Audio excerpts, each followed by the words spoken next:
দর্শক, চাঁদখালি পশুহাট থেকে দেখতে পাচ্ছি হাফিজুল ভাই কোলে নিয়ে রাখছে। ভাই এটা কি গরু নাকি ছাগল? হ্যাঁ ভাই, গরু ভাই, গরু আসলে গরু ভাই। গরু গরু ভাই, গরু ভাই কোলে নিয়ে রাখছেন কারণ কি ভাই? ভাই, এটা ভুট্টি গরু ভাই। ভাই এটা দাঁতছে নাকি এখন? দুই দাঁত ভাই। দুই দাঁত। জি ভাই।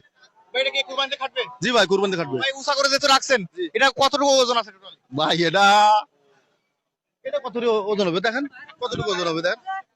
ভাই টোটালি কেমন ওজন আসতে পারে ভাই? টোটাল ওজন আছে 30 কেজি। দর্শক দেখতে পাচ্ছেন, এটা কিন্তু দাঁতিল গরু এবং এটা কুরবানিও হবে।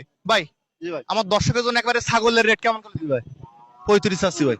35। জি ভাই। আর একটু বাটা করেন, কত দিবেন আজকে বলে দেন। 32,000 হলে হবে। জি ভাই। বরাবর 30। না ভাই, না ভাই, আস্তে করে ছোট করে বলে দেন দর্শকের জন্য।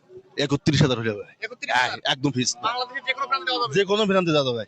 এটা তো বাক্স, এই যে বাজের পরিবহনের বক্সে দিলে তো চলে যাবে বাংলা। হ্যাঁ ইনশাআল্লাহ ভাই। হ্যাঁ দর্শক, যারা গরু কিনতে চাচ্ছেন ছাগলের দামে পেয়ে যাবেন অনলি 31,000 টাকা। দেখতে পাচ্ছেন আজ চাঁদখালি পশুহাট থেকে ভিডিও পর্যন্তই। সকল অসংখ্য ধন্যবাদ।